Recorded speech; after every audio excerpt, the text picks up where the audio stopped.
నిర్మల్ జిల్లా బాసర ఆలయానికి భక్తుల తాకిడి పెరిగింది. మాఘ అమావాస్యను పురస్కరించుకుని గోదావరి నదిలో స్నానాలు ఆచరించేందుకు భక్తులు భారీగా తరలి వస్తున్నారని ఆలయ అధికారులు తెలిపారు.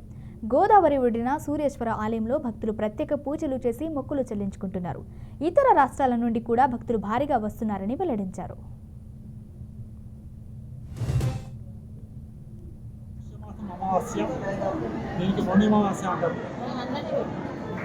ప్రయాగరాజ్లో ఈరోజు ఎక్కువ సంఖ్యలో జనాలు గంగస్నానానికి వస్తారు.